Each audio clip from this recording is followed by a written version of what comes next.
मेरी सभी बहनों को वट सावित्री व्रत पूजा की बहुत बहुत शुभकामनाएं। आप सभी का सुहाग हमेशा अमर बना रहे।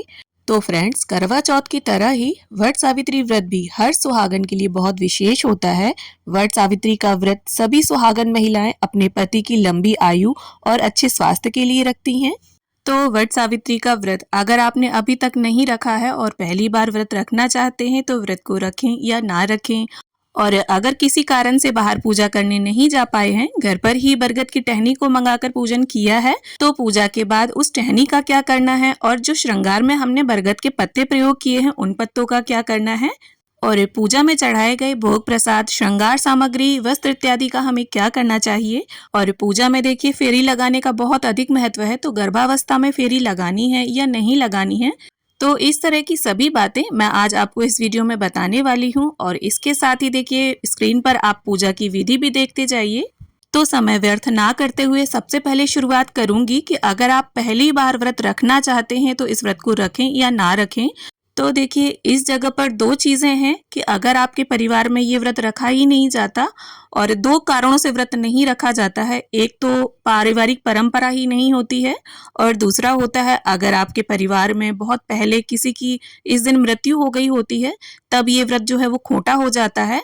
तो अगर आपके परिवार में बहुत पहले इस दिन किसी की मृत्यु हो गई है तो तब तक इस व्रत को नहीं उठाया जाएगा जब तक परिवार में किसी भी बालक का जन्म ना हो जाए, या परिवार में अगर कोई गाय है तो उसके इस दिन अगर बछड़ा भी हो जाता है तब भी व्रत को उठा लिया जाता है। तो इसके लिए आप अपने घर के बड़े बूढ़ों से पूछें, अगर ऐसा हो चुका है तो आप पहली बार व्रत उठा सकते हैं। तो इस वर्ष यानी साल 2025 में अधिक मास या मलमास जैसी कोई समस्या नहीं है तो आप व्रत उठा सकते हैं निसंकोच। और अगर दूसरा कारण है, जैसे परिवार में व्रत नहीं रहते हैं, परंपरा नहीं है और आपका रहने का मन है, आपके आस पड़ोस वाले रहते हैं, आपकी सखी सहेलियां रहती हैं, हालांकि आपकी शादी को कई साल हो चुके हैं, फिर भी आपका वट सावित्री व्रत रहने का मन है, तो देखिए इसके लिए अगर आपकी शादी की 5वीं, 7वीं, 9वीं, 11वीं इस तरह से साल चल रही है तो आप पहली बार व्रत उठा सकती हैं। और अगर आपकी शादी की 4थी, 8वीं या 10वीं इस तरह से सम संख्या में साल चल रही है तब आप व्रत को ना उठाएं, अगले साल उठा लें। अब बात करूंगी मैं कि अगर प्रेगनेंसी है तो ऐसे में वट वृक्ष की फेरी लगानी है या नहीं लगानी है। तो देखिए जब आप प्रेग्नेंट होते हैं तो आप एक नहीं दो जीव होते हैं, तो ऐसे में फेरी नहीं लगाई जाती हैं। तो आप इस बात का विशेष ध्यान रखें कि अगर गर्भावस्था है, प्रेगनेंसी है तो आप फेरी ना लगाएं। पूजा आप कर सकती हैं और आप अपने बदले किसी और से फेरी लगाने को बोल सकती हैं कि वो आपकी जगह पर फेरियां लगा दे। और अगर कोई ना हो या कोई है भी और तैयार नहीं है फेरी लगाने के लिए तो कोई बात नहीं, आप सिर्फ पूजा कर लें। साल 2025 में वट सावित्री का व्रत 26 मई दिन सोमवार को रखा जाएगा, और इस दिन देखिए सोमवती अमावस्या भी है, तो आपको इस बात का भी विशेष ध्यान रखना है कि रुई की बाती नहीं जलानी है, सरसों का तेल प्रयोग नहीं करना है। और वीडियो में भी आप देख सकते हैं मैंने कच्चे सूत का प्रयोग किया है बाती बनाने में, और तिल का तेल डाला है, आप शुद्ध देसी घी भी प्रयोग कर सकते हैं।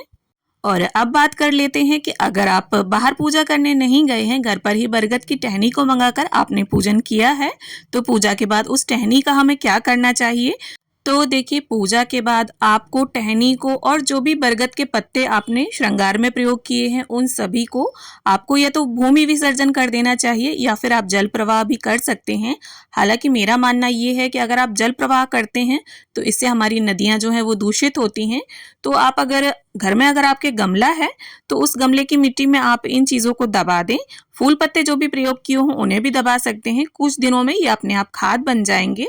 और देखिए जो पत्ते हम श्रृंगार के रूप में प्रयोग करेंगे उन्हें कम से कम एक दिन आप बांध कर रखें, चाहे कलाई में, जोड़े में या चोटी में, इसके बाद ही विसर्जन करें। तो चलिए अब बात कर लेते हैं कि जो हमने भोग प्रसाद अर्पित किया है या जो भी श्रृंगार की सामग्री अर्पित की है उन सभी वस्तुओं का हमें क्या करना है। तो देखिए अगर आपने घर पर ही पूजन किया है तो जो श्रृंगार सामग्री है, भोग प्रसाद है, उसमें से थोड़ा भोग प्रसाद आप निकाल लें घर पर सभी को बांटने के लिए, और सुहाग के सामान में से एक दो चीजें आप अपने लिए माता के आशीर्वाद स्वरूप रख लें। और बाकी का सारा सामान जैसे दक्षिणा, वस्त्र इत्यादि अगर आपने अर्पित किए हैं वो, बाकी का भोग प्रसाद, ये सभी आप इकट्ठा करके मंदिर के किसी भी ब्राह्मण या ब्राह्मणी को दान में दे सकते हैं। और इसके साथ ही देखिए बहुत से लोग 2 पंखे चढ़ाते हैं। एक तो घर पर ले जाते हैं पति को हवा करने के लिए और दूसरा दान के लिए रखते हैं। तो अगर आपने 2 पंखे रखे हैं तो एक पंखे को आप दान कर दें। और अगर आप बाहर गए हैं वट वृक्ष के नीचे पूजन करने, तो अगर आप किसी मंदिर के वट वृक्ष में पूजन करने गए हैं तो वहां के पुजारी जी को आप ये सारी सामग्री दान कर सकते हैं। और अगर ऐसी जगह पर गए हैं जहां मंदिर नहीं है, पुजारी जी नहीं है, तो अगर आप चाहें तो आसपास आपके कन्या हो उसे दान कर सकते हैं, या किसी भी सुहागन ब्राह्मणी को या अपने से बड़ी महिला को जिसके आप पैर छूते हैं उसे भी ये सारी सामग्री दान कर सकते हैं। बस आपको थोड़ा सा भोग प्रसाद और थोड़ी सी श्रृंगार सामग्री अपने लिए रखनी है।